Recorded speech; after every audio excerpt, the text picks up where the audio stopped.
कहानी वक्त का हिसाब भाग एक साधारण लड़का।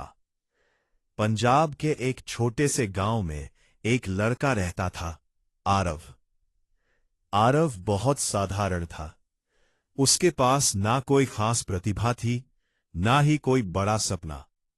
वो अपने पिता की छोटी सी किराना दुकान पर काम करता था। हर दिन उसका एक ही रूटीन था, सुबह दुकान खोलना, ग्राहकों को सामान देना और रात को थक कर सो जाना। लेकिन एक चीज थी जो उसे सबसे अलग बनाती थी। वो हमेशा शिकायत करता रहता था, मेरे पास कुछ नहीं है, मेरी किस्मत खराब है, लोग आगे निकल गए, मैं यहां रह गया। उसके पिता अक्सर कहते, बेटा, जिंदगी हमें वही देती है जो हम उससे मांगते हैं। लेकिन आरव कभी ध्यान नहीं देता। हाफ 2 एक अजीब मुलाकात। एक दिन शाम को दुकान बंद करते समय एक बूढ़ा आदमी आया। उसकी आंखों में अजीब सी चमक थी। उसने कहा, बेटा, मेरे पास पैसे नहीं है, लेकिन मुझे थोड़ा सा आटा चाहिए। आरव चिढ़ गया, ये दुकान है, दान केंद्र नहीं। बूढ़ा मुस्कुराया, ठीक है, मैं पैसे नहीं दे सकता, लेकिन मैं तुम्हें कुछ और दे सकता हूं, तुम्हारे जीवन का सच। आरव हंस पड़ा, सच से पेट नहीं भरता बाबा। बूढ़ा शांत रहा, तुम्हें लगता है तुम्हारे पास कुछ नहीं है?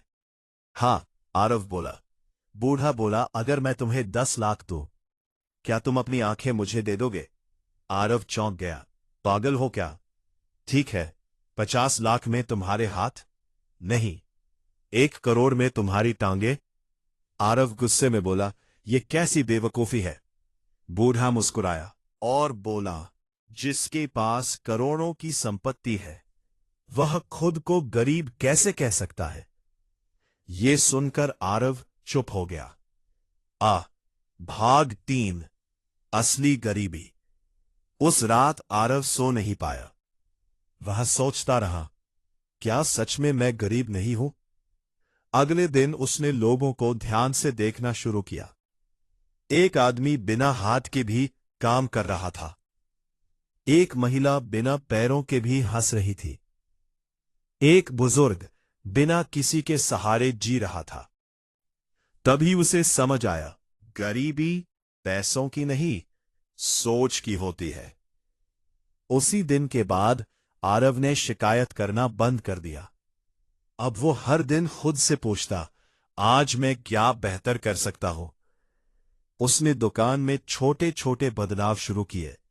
सामान को सही तरीके से सजाना, ग्राहकों से मुस्कुराकर बात करना, उधार का सही हिसाब रखना, ज्यादा बिकने वाले सामान पर ध्यान देना। धीरे धीरे दुकान में भीड़ बढ़ने लगी। कुछ महीनों बाद अचानक गांव में एक बड़ी दुकान खुल गई। वो आधुनिक थी, सस्ती थी और आकर्षक थी। लोग आरव की दुकान छोड़कर वहां जाने लगे। आरव फिर से टूट गया, मेरी मेहनत बेकार गई। तभी उसके पिता ने कहा, बेटा, असली खिलाड़ी वही होता है जो मुश्किल में भी खड़ा रहता है। आरव ने हार नहीं मानी।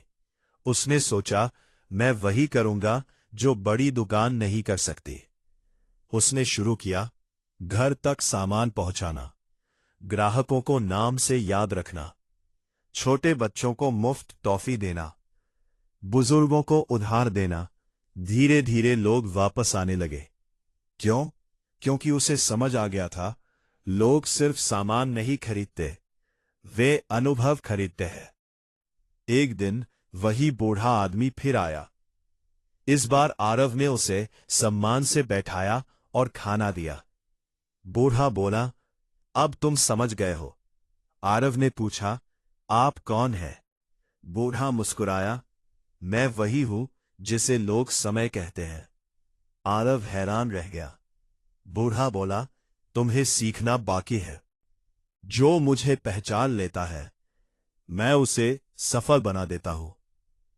भाग 8 असली सफलता। सालों बाद आरव की दुकान एक बड़ी सुपरमार्केट बन गई। लेकिन वो कभी नहीं बदला। वो अब भी हर ग्राहक को मुस्कुराकर मिलता था। एक दिन किसी ने उससे पूछा, तुम्हारी सफलता का राज क्या है? आरव ने कहा, मैंने कभी पैसे के पीछे नहीं भागा। मैंने अपने समय और सोच को सुधार लिया। अंतिम संदेश। इस कहानी से हमें क्या सीख मिलती है? हम गरीब नहीं हैं, हम बस अपनी कीमत नहीं समझते।